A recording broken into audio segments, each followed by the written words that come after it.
Hello, Carl Stabe here. Life is well. Day 5 of preventing burnout because I know we all live in this fast paced, stressful world, and it's time to learn to slow down, understand what's going on inside ourselves, take time to process that stuff. And that is what this whole week has been about.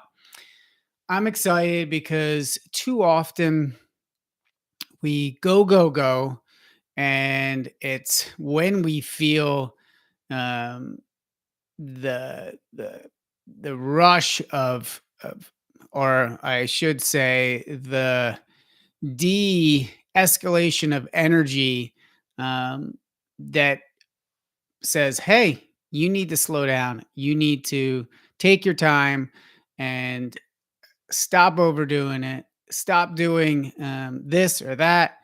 But the reality is, to prevent burnout, we have to have systems in place before. And that's what we talked about this week. We talked about rate your day routine. We talked about the dig to fly method.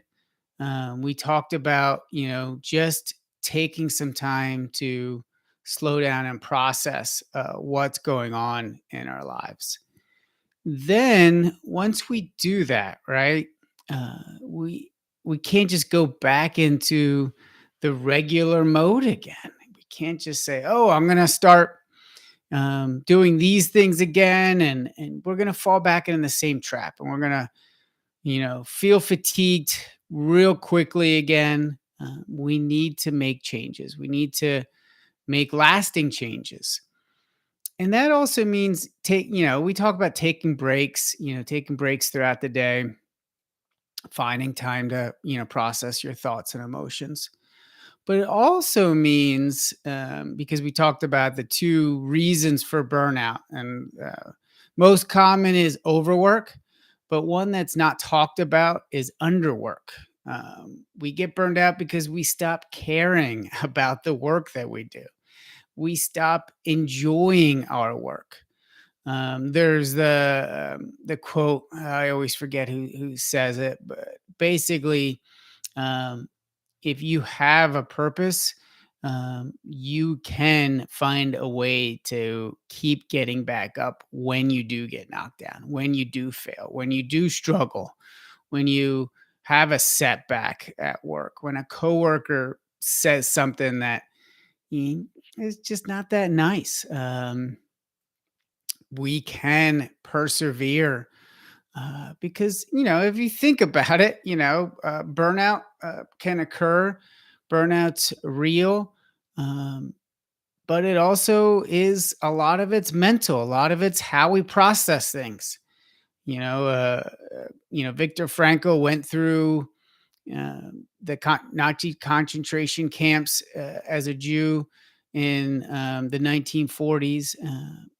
But what he did is he found purpose in the ability to help others, the ability to, help people not just with their physical issues, their wounds, and the lack of food, but also their mental stuff that they're going through. And I truly believe life is 99% mindset and 1% external forces. We do have always things that are going on outside of ourselves that influence us. But the reality is, it's how we handle these things. It's how we look at them and how we learn from them. Because, you know, I just felt, I don't know, a dozen times this week trying to get somebody on my podcast, trying to get people to try the dig to fly method out. I've been reaching out to leaders and saying, "Hey, give this a try." I'm trying to put some case studies together to show how well this works. I've have some client testimonials, but I've been, kind of improving this method as I go. And so I'm like, okay, let's try this. And this is hard work, right? And when I do get knocked down, when I get no's, um, I have to decide, do I take a break? Do I take a break and allow my mind to recover and process and, have those creative ideas that only come from, spending time with yourself, uh, and some quiet time, reading a book, going for a walk. These things matter, these things add up. And that's what helps prevent burnout because I work really hard. I have a day job, and then I do my other stuff at night. I have two boys, two younger boys, 12 and 7. Amazing wife who supports me. But the idea is, I don't do this alone.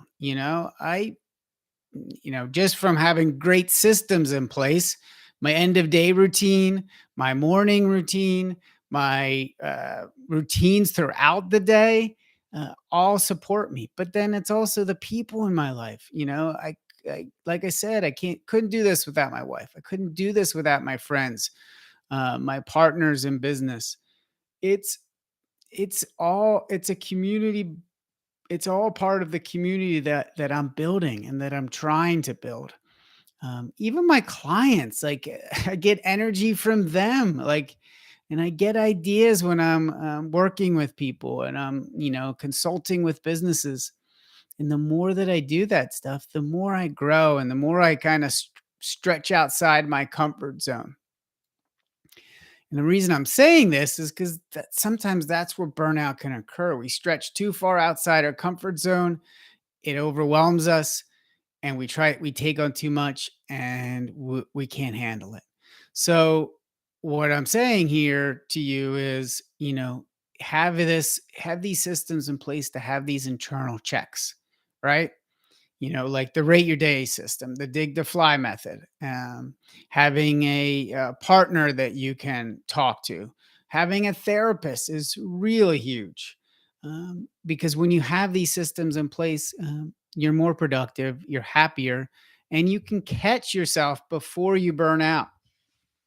And so this is all about trying things, failing at them, trying different systems that work. Some people love journaling, some people love doing videos, right? And helping out others. Look at me. I'm just starting to get better at them. I'm getting a clearer perspective of how I can help people. And it's so important that you try these things. Like I did a non-self judgment for 30 days. I tried not to judge myself, which was so hard. And so I practiced at that. I tried not to say, "Oh, that was stupid," or, "Oh, I can't believe that didn't work. What was I thinking?" Or, "Oh man, that was dumb move." This language that we use in our head matters. And I've noticed that when I stopped judging myself, I was less likely to judge others and therefore able to connect with them easier, which helps with burnout, right? When you can connect with others, it's easier to stay energized. It's easier to make good choices. And so, what I want you to do is, I want you to have a little project over the next week to 30 days. But the idea is to test something out that will help you prevent burnout. What's a little project that you can do? Could you, if you work from home, read a book every day? Maybe a a enlightening book, a purposeful book, a self-help book, from, I don't know, 3:30 to 3:45. I don't know when you have time in your day. Could be lunch. Could you try the routine of walking every day right after lunch? Speaking of, I'm doing this on my lunch hour. And what I'm going to do is go take my dog for a walk after this because it really helps me decompress, really helps me process what's going on inside my head. So think of what could you do? What small little thing? Could it be you write 500 words every morning before you start work, before you start your regular routine in your business, whatever you do each day?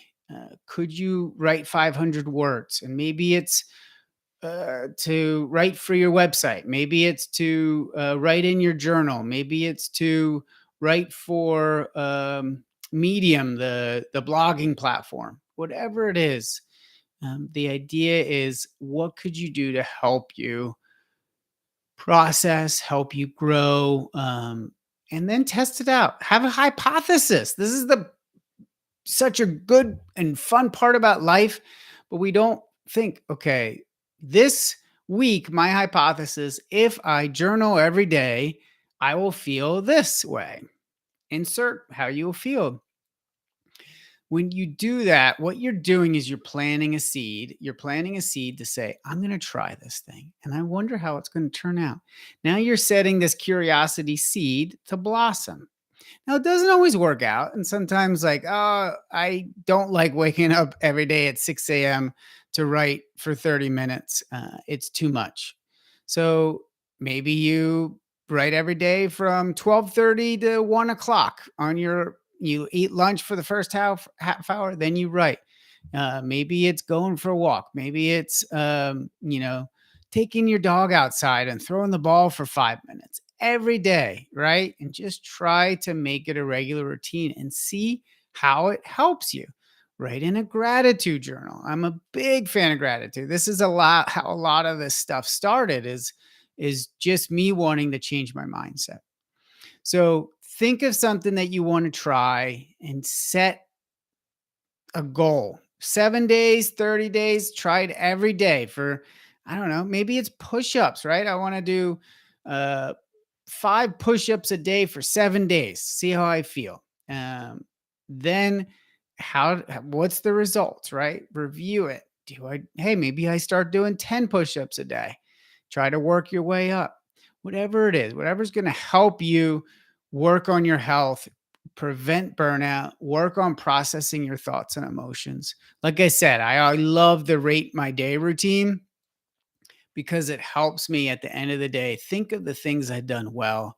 Think of the one thing I learned and then how I rate my day because it helps me put myself back in the captain's seat because we make choices every day. And if we're making good, solid choices, that's what's going to help us grow. It's going to help us make us happier. It's going to help us be more aware of our feelings. And that's what we're going to be able to see and understand. Oh, I need to pull off the gas a little bit. I'm overdoing it. I need to let go of a project because, trying to juggle a day job, try to juggle three projects at the end of the night, family, it's too much. What can you let go of? Okay. And then what can you replace it with? Maybe that's more exciting, that helps you more. All right. That's it. This is a little longer than I wanted. I was shooting for 10 minutes, but so glad you joined me for this challenge. If you enjoyed it, let me know. Leave a comment, smash the like button, as they like to say. Subscribe to my channel here. And I hope to hear from you because I love feedback. All right.